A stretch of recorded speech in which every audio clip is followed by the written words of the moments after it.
Hi, my name is Nicholas Tyler. I'm the youngest of 6 children. I've been born and raised here in Orem, Utah. I think I wanted to start off with talking about my mother and how great of an example that she has been for me.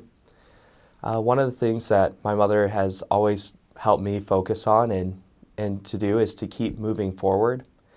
She's a great woman of faith. She always has tried to make sure that we're looking forward towards the future with faith. Another really great lesson that she's talked about with us is she's talked about tithing. One thing that she's always said that as long as we keep paying our tithing, that we'll be blessed and that the Lord will watch out for us and provide for our needs.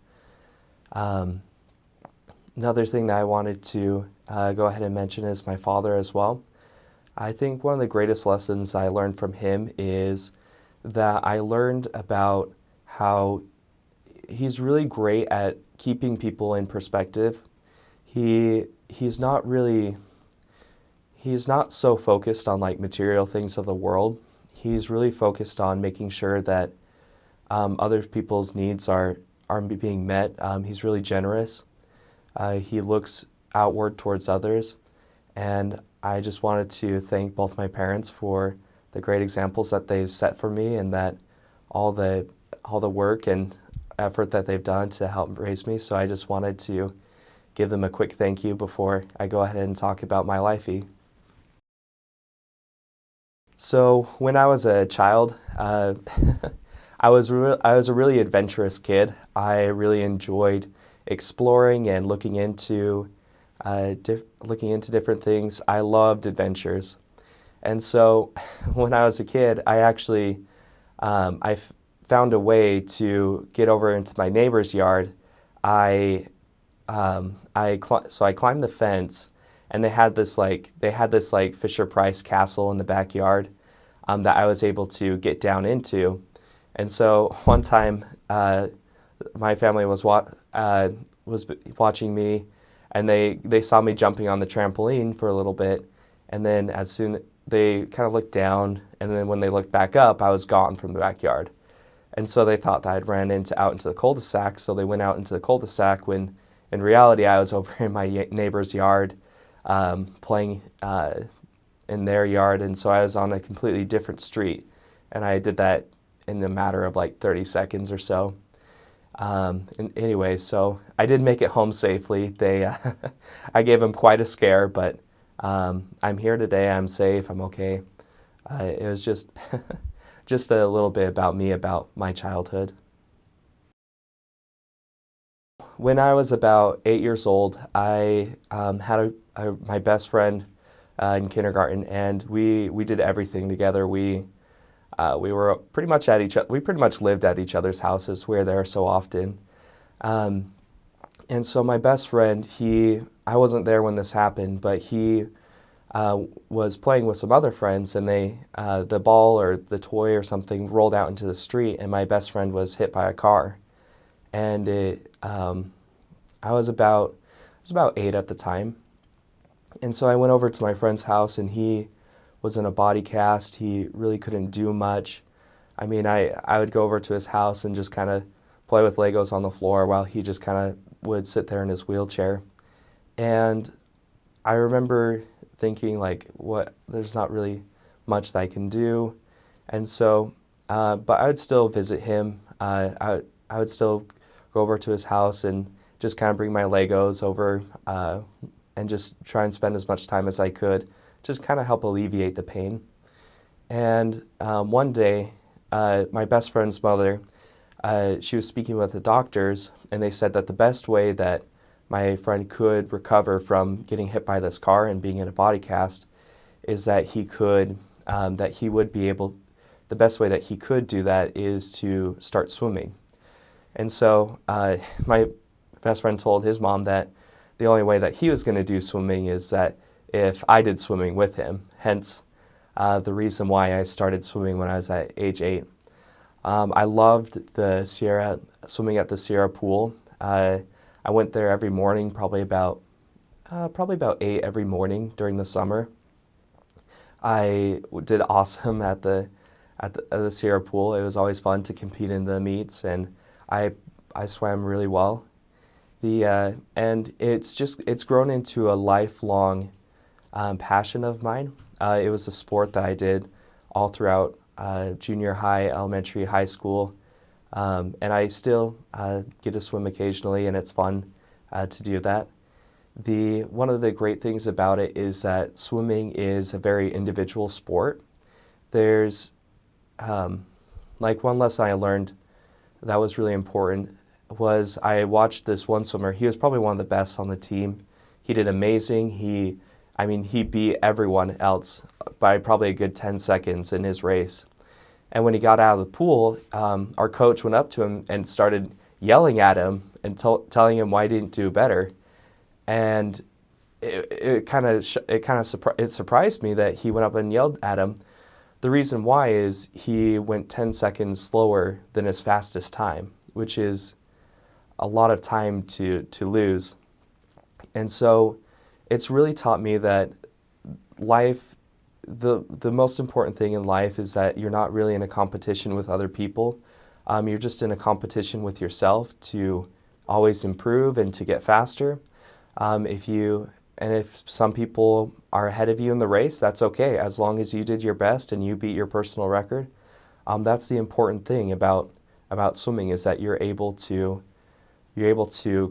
beat those personal times and get better. When I was in about ninth grade, my friend convinced me that I should play football with him. And so I tried out for the team, and I made just a regular freshman team. It was really fun. I really enjoyed being on that team. We were actually one of the best freshman sophomore teams out there.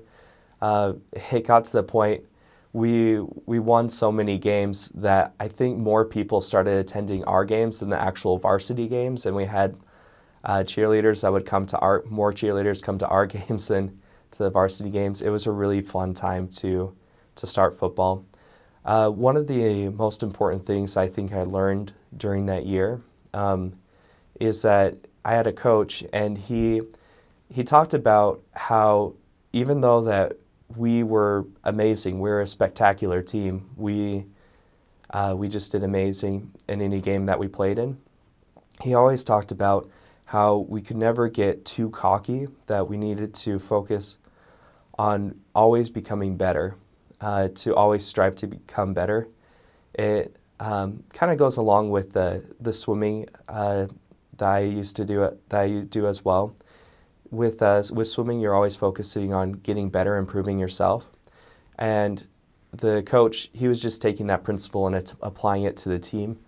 We can always do better. We can always strive to achieve more. We can always strive to work together more. So it was a really great time. I really enjoyed that year of football. When I was a child, probably about 12, my mom signed my sister and I up for art lessons. And I remember taking art lessons from a lady named Sid. Sid was amazing. She's probably one of the best people that has influenced my life. She has these set of art rules. There's about 10 of them. The number one rule that each of these rules are really gems of knowledge that she's picked up over the years. I remember her number one rule with art lessons is to believe that God will help you. And it really taught me that God looks out and watches out for us. I mean, if he's concerned about, a 12-year-old's art project, I mean, what things is he not going to be concerned about? That was such an impactful lesson on me, as well as she also taught, it really helps apply to the atonement as well, but she taught that there's no such thing as a mistake in like an art lesson. So she always taught that mistakes aren't really mistakes.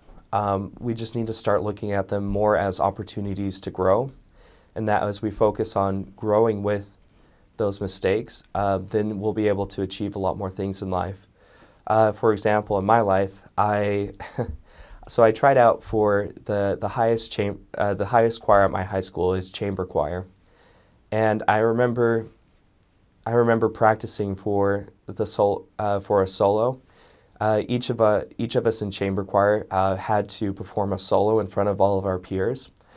It was one of the most nerve-wracking things in my life. I was so afraid that I was going to be judged. I was like, oh my goodness, like these are like the best singers in the high school. And so I was really afraid of failure. And so two other men, two of my peers, went before me, and they performed flawlessly. I mean, they made zero mistakes throughout their song. They couldn't have done it any better. And so I get up to perform my song, and I start singing, and I squeaked really bad on like a high note or something, and it just kind of threw me off the rest of the song. And once that I was thrown off the rest of the song, I really didn't recover, and it got so bad to the point that my choir teacher, she actually waved to the pianist and made her stop about halfway through, make it sound like it was a purposeful stop, but just kind of putting me out of my misery. And so I honestly was humiliated in front of all my peers. I was like, I really couldn't have done any worse. And so applying that lesson that I learned from Sid, that there's no such thing as a mistake, I decided that, I didn't make a mistake on that high note, but instead of moping about it and crying about it, I was going to do something about it. And so I signed up for the vocal techniques class at my high school, and I continued to practice, and I improved my range. I also improved my tonality, pitch problems. I fixed those as well.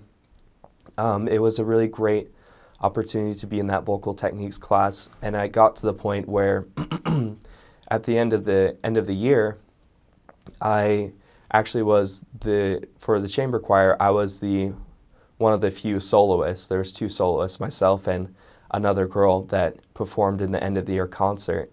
And my choir teacher actually awarded me the vocalist who's grown the most throughout the year. And it was a really sweet reward to be able to see that life principle applied to my life and how I was able to grow from that. And I enjoy singing now.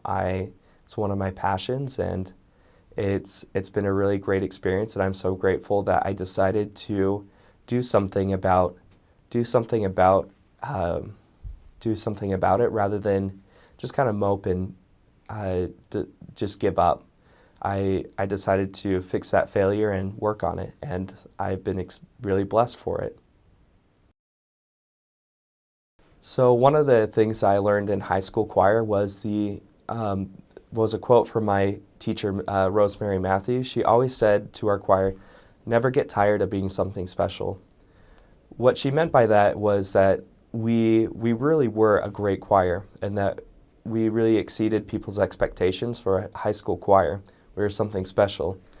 But she always wanted to make sure that we never forgot it. I think a lot of people forget that they are someone special, and that they get tired of being someone special.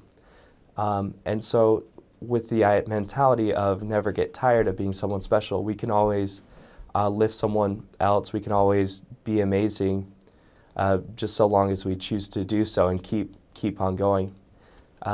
It's one thing that I've tried to keep in mind. I've always tried to be exceptional rather than the exception, and it's really helped me in my life. So right before I went out on my mission, I served in the Arizona Tucson mission. I actually met with my grandfather and talked to him for a little bit about my mission. And he gave me some really great advice when dealing with people who are not of the LDS faith. And so what he told me to do, he talked about his conversion story. He was Methodist before he converted to being a member of the Church of Jesus Christ of Latter-day Saints. He told me that even before he converted over to the LDS Church, that he had a testimony of Jesus Christ. And he said that when I go out there, to realize that these people also have testimonies of Jesus Christ and they recognize him to be their Savior too. he said what your job is you're supposed to help them see white, essentially. Like if you had a comparison, if you had like an opaque wall versus a pure white wall, and you compared the two, it'd be pretty clear which one is the truth. And so that's the mentality that I tried to keep throughout my mission, was to respect people's beliefs and to just try and help them see that we have the restored gospel, and help them choose for themselves if they want to accept these blessings or not. Other advice that my grandfather gave me is he was also talking to someone else who wasn't of our faith, and they said, what's the point of, the terrestrial, telestial, and celestial kingdoms? And my grandpa, he's really practical, and he just said, well, what's the point of climbing a mountain? What's the point of getting to the top of that? And he's like, because it's there, like, because we can achieve more, because we can strive to get better. And so it was just a really great insights from my grandfather and what he taught me. Let's see, when I was 18, senior year of high school, I was going upstairs to watch General Conference with my family. And so when I got to General Conference, the announcements had already been made for the Saturday session, but Facebook and Instagram and everything were just buzzing with excitement. And my brother-in-law came in, and he's like, yeah, something's happened about like missionaries' age or something. Like, I guess they can go out at like 26 and 28 or something like that. And so our family, we actually rewound that General Conference tape. And I remember it was my sister and my mom were both sitting on either side of me. And while we were watching Thomas S. Monson make that age change, I remember both of my sister and my mom just lit up with excitement and like grabbed both my arms and were shaking me super hard, and they were yelling in my ear. They're like, you can go out at 18, you can go out at 18. And they're just screaming at the top of their lungs because they were just so excited for me. And I was really surprised. I think there was like a good like 10 seconds where I was just kind of in shock of what just happened, because it really did change my end of year plans, because what I had initially planned to do was to work for that year that I was going to be waiting to go on my mission, and just go ahead and work on that year. And so with that age change, it really changed my plans a lot. And so I remember when I was interviewing for my mission, I remember talking to my bishop about it, and I said, yeah, like my plans are, I'll just once I graduate, I'll be here for about a year, and then I'll be working to get my mission paid off. And my bishop was really, really strong in he's most definitely inspired, and he said, no, Nick, like you need to go out now, like you need to get going. And I was like, well, Bishop, I said, the problem is I don't have the money to go out on a mission right now. I don't have the funds to do so. And I remember my bishop just nonchalantly just reaches over to his iPad, clicks a button, and then clicks something next to my name. And then he's like, you now do. So let's get you going on your paperwork. I was just like, okay, like I guess we're going for this then. And I think one of the greatest lessons I learned from that is that the first thing that I thought of was just kind of like Christ's atonement. I wanted to serve a mission. I just couldn't because of the funds. And my bishop just kind of leaned over to his computer, clicked a button, and boom, things were fixed, and I was ready to go.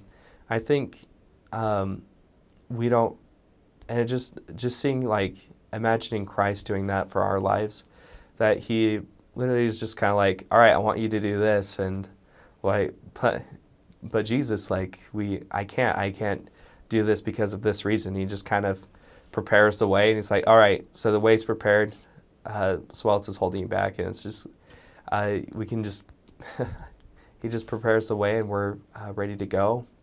And it's been, with that experience, it's helped me empathize a lot with a lot of other like missionaries. Like I remember I went home teaching with, it was more like a missionary split. And so I went home teaching, and I was speaking with this, he was the only member of his family. And I was speaking with this young man that was preparing to serve a mission. And I remember him saying like, oh, well, I don't have the funds. And it was really fun to be able to just kind of tell him that story and just say, look, like, if you have desires to serve God, like, there's funds really shouldn't be something that's holding you back. Or really, as long as you're striving to move towards your mission, there really shouldn't be anything holding you back, because God's going to prepare a way for you to do whatever He needs you to do or accomplish. And I have a really firm testimony because of that story. So it was really exciting to get my mission call. I was called to serve in the Arizona-Tucson mission. When I received my call, I just remember feeling such a warm comfort come over me from the Holy Ghost, just telling me that this is where I was supposed to serve.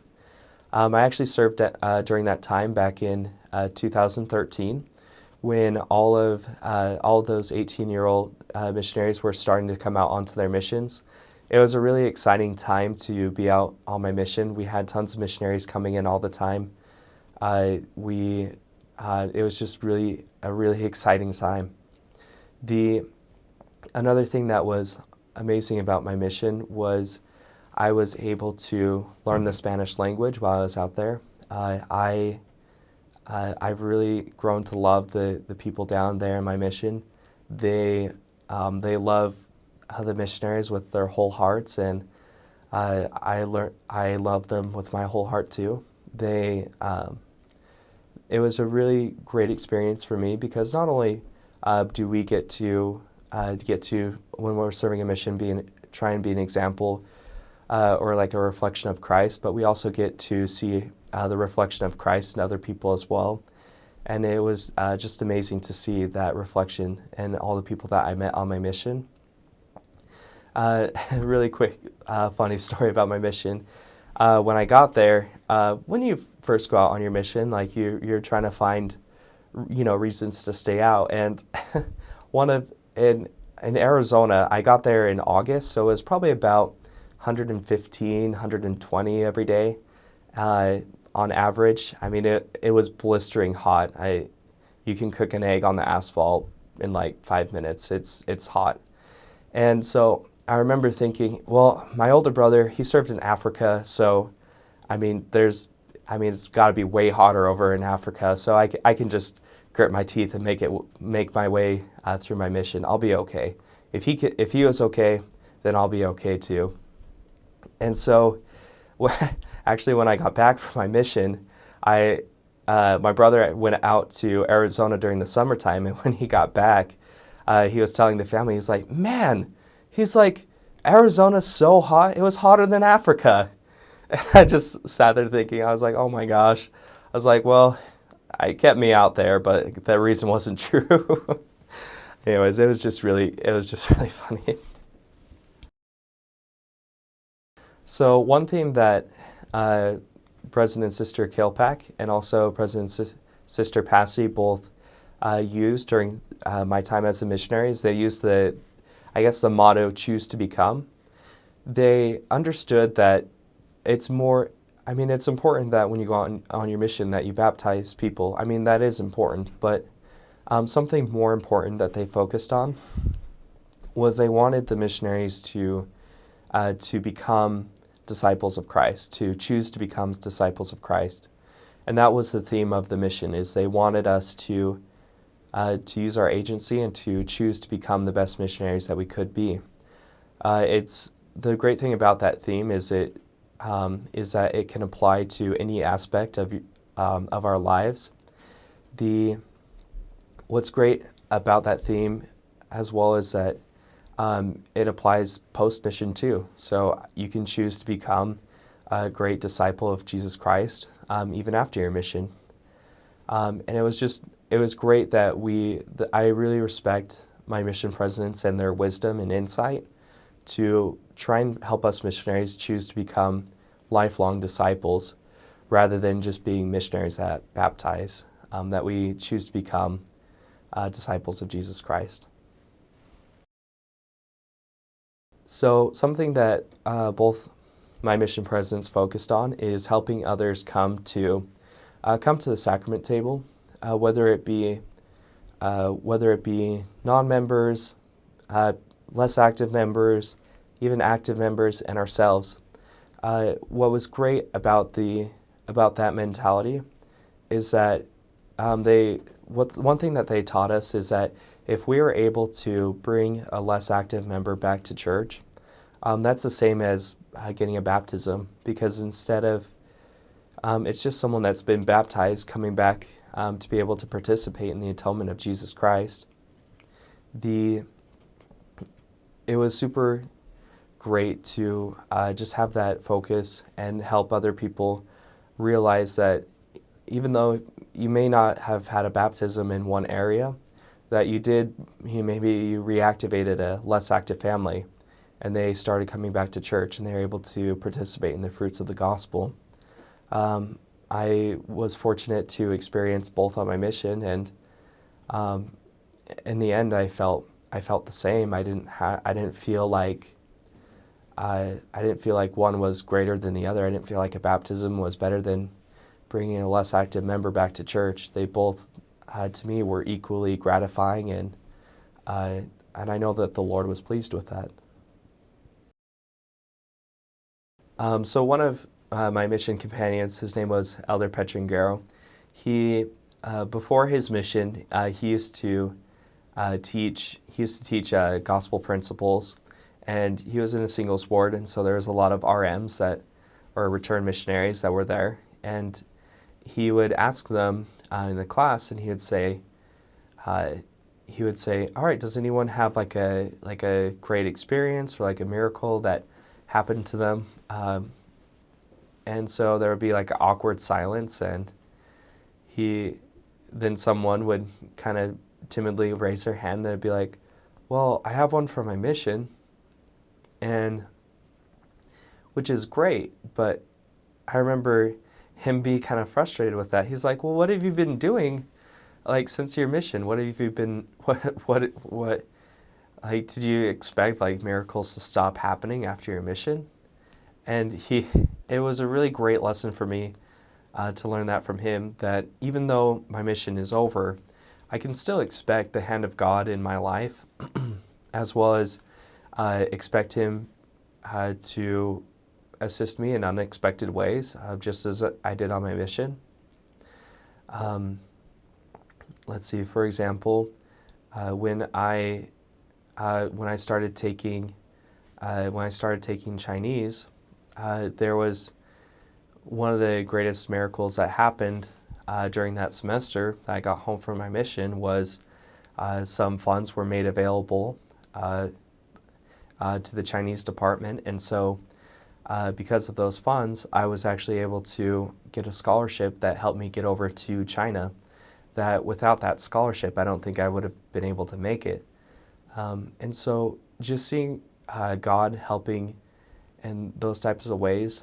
Like right now, I'm studying Chinese at Utah Valley University, and I still continually pray that I have the gift of tongues from God. I don't think just because my mission ended that has stopped, nor I don't think there was a beginning time that God would have been willing to bless me with that gift. I think I realized I needed that help a lot my first week on the mission, especially when I got done with sacrament meeting. I didn't have a clue what anyone was saying. I was so lost.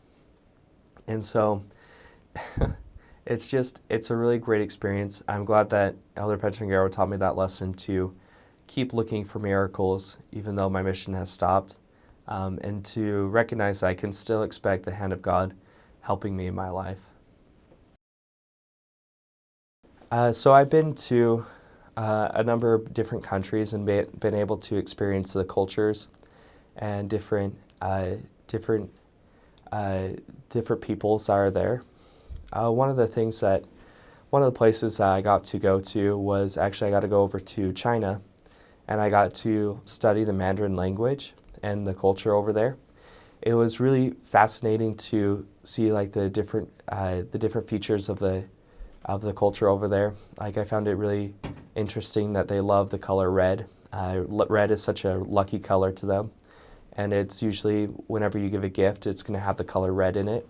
Um, one of the lessons, the greatest lessons I think I learned over in China. So I was in a section of China. It's called Chuxiong. It's in the Yunnan province. It's kind of in like the southwest corner of China, right next to Laos, and so while I was down there, our group, the study abroad group that I was with, we'd always go to this Muslim noodle shop, and in that Muslim noodle shop lived a sweet and humble family.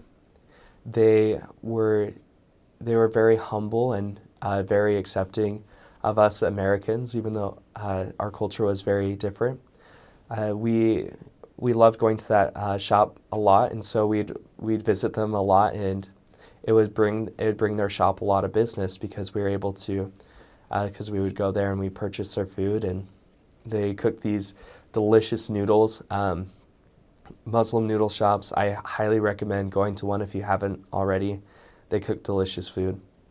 One lesson that I think I learned from the old shopkeeper, I remember one time I went to that shop by myself. I can't remember where everyone else was, but I ordered my food and took a seat.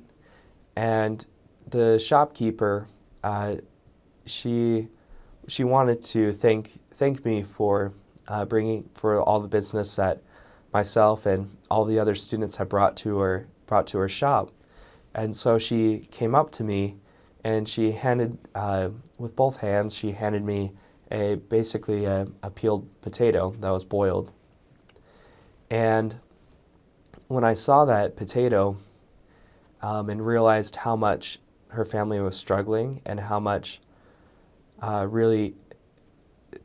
this gift meant to her, I mean she had kids to feed. She had, her and her family were struggling just to make ends meet. And it's not like here in the United States where we have like a welfare system that is kind of like a net that will catch them. I mean, if they starve, they're gonna starve. And so, to me, to see her generosity when she had so little to give me something so significant to her, just a peeled potato, it really did touch me. I felt it definitely gave me a new perspective on life, because here in the States, I mean, I personally, before this experience, I looked on potatoes and was just like, oh yeah, it's potatoes, like nothing super special. But just after that experience of her just being able to give that potato to me as a thank you gift, it just really meant a lot to me and helped change me and shape me from then on to try and be more generous to people. I don't think we realize sometimes how much we do have here in the United States that we can give. Anyways, it was definitely a life-changing experience while I was over there. So I also had the opportunity to go down and to live in Brazil for a little bit. I got to live with some extended family down there, the Frasal family, and it was a really great experience to be able to stay with them and get to enjoy the culture in Brazil. One of the lessons I took from that experience is when I spoke with some of the members down in Brazil, it kind of it was really pleasant, but kind of surprising to me to see how much these members really respected people from Utah and people with pioneer heritage. I remember people coming up to me and telling me, wow, like, are you from Utah? And I'd say, yeah, I'm from Utah. And they'd say, wow, like, it's an honor to meet you. I just respect so much of what you and your ancestors have done so that we can have the gospel down here in Brazil. And that perspective right there really helped me understand, what my heritage is here in Utah. What a huge sacrifice our ancestors have done for us here in Utah.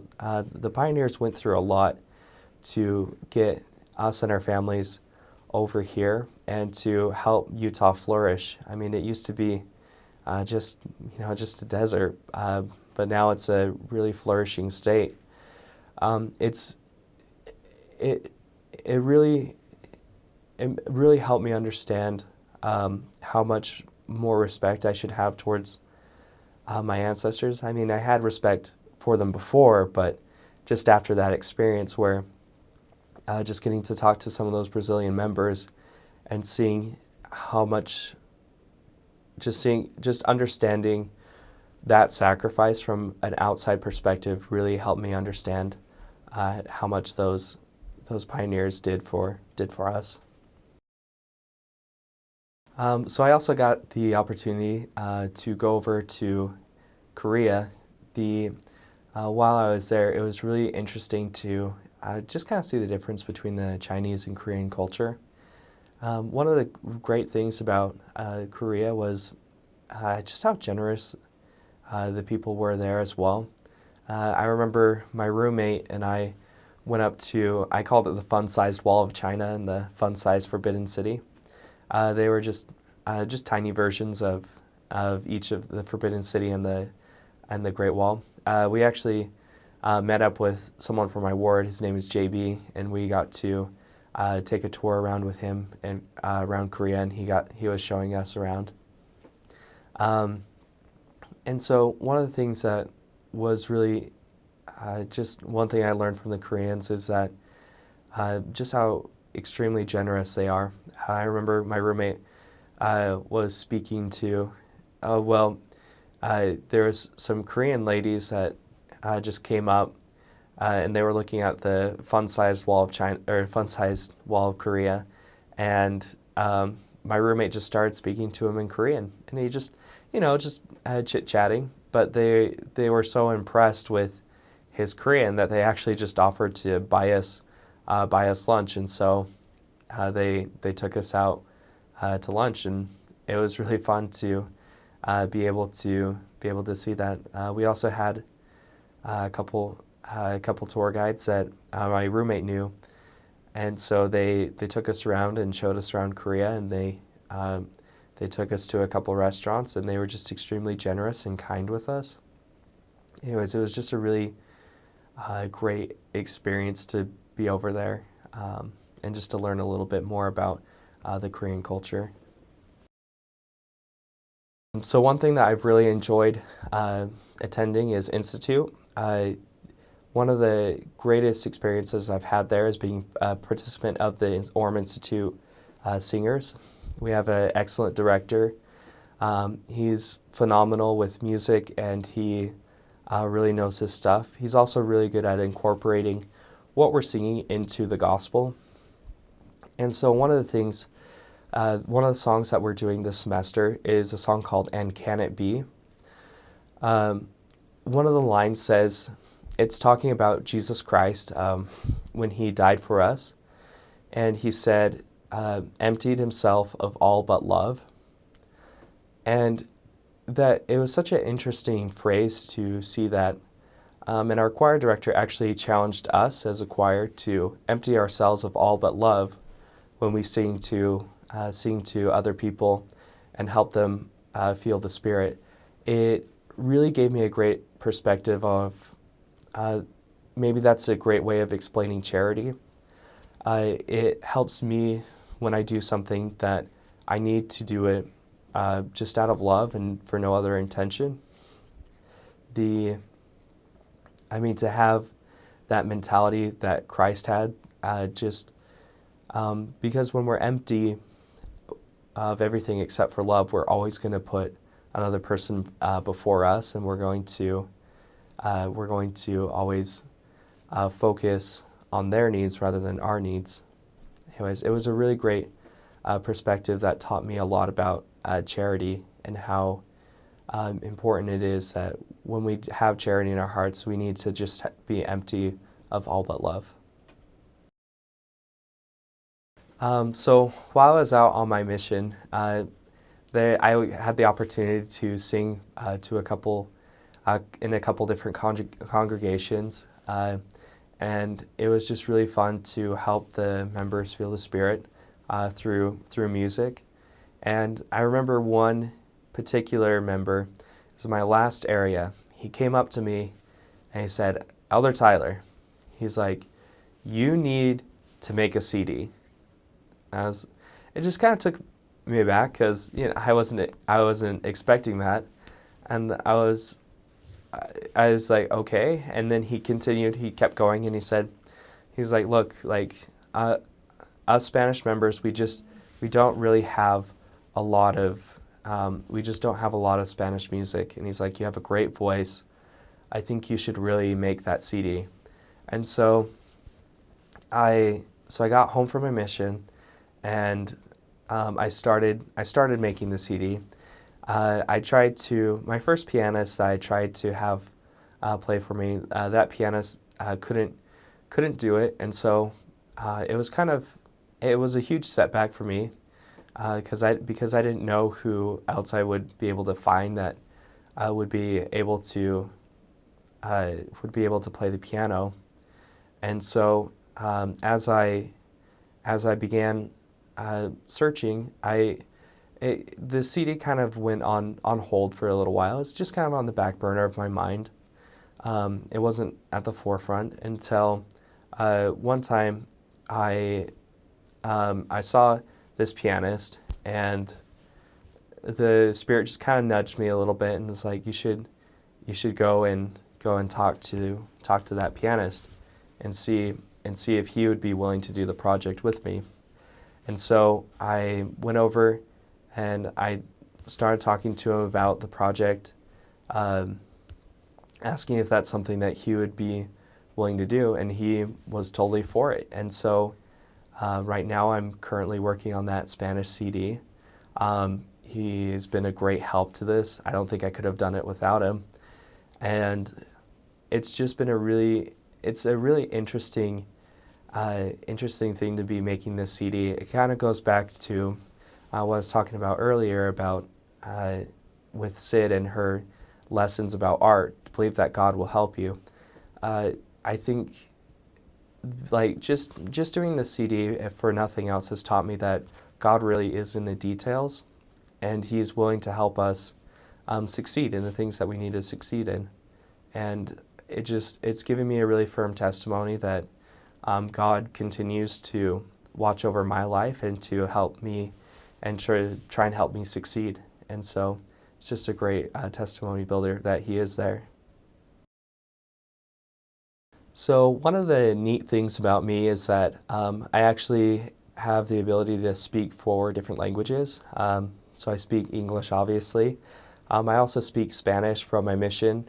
I learned Portuguese while I was living in Brazil, and then I've been studying Mandarin Chinese at Utah Valley University and over in China for about a semester.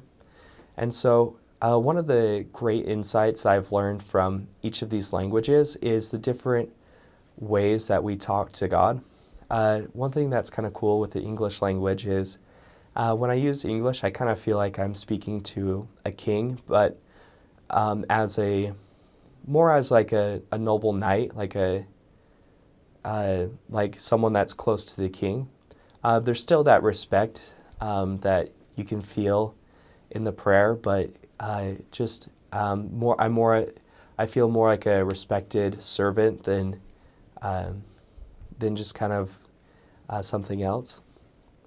And then another thing that's interesting about the Spanish language is that it's completely opposite. The language that's used in Spanish is a very close, kind of familial language.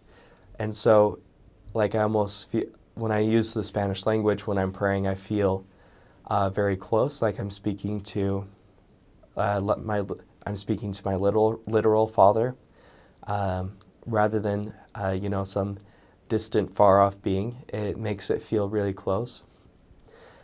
Portuguese has that same sort of feel as well with English. There's still kind of that respect that goes along with it. And then something interesting with Mandarin Chinese is that when I pray using that language, the feeling that I get from it is that God is the almighty being of heaven and earth, and I'm like the dust of the earth, and that He is all powerful, and I must rely on Him for every single thing that I do. And so it's really fun being able to have these different languages highlight different aspects of our Father in heaven, and just how He loves each and every one of His children, and how these different cultures and languages reciprocate that love back to our Father in heaven. So just some really great insights. I'd just like to finish up this video with bearing my testimony. I just know that the Lord has truly blessed me throughout my life to help me draw closer to Him. I know that He watches out for each and every one of us, and that He is our literal Father in heaven, and that He watches over us as we are His children. I know that He watches over all of His children, that He loves all of His children around the world. I also know that this gospel, this good news is true, and that Jesus Christ did rise, that He does live, and because He lives, that He can also bring us back from the dead as well. I know that as we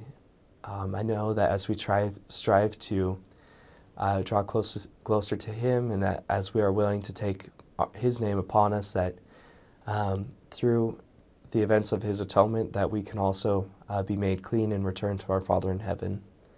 And I'd just like to share these things with you in the name of Jesus Christ, amen. I just wanted to take a moment and thank Lifey, especially Alex, for putting this all together. Thank them for their free service and for their help with this. It's a really great thing that Lifey is doing here. So I just wanted to take a moment and make sure that I thank them. If you're thinking about doing Lifey, I highly recommend it. They've got a really great service here, and especially that it's free, you might as well take advantage of this high quality free service.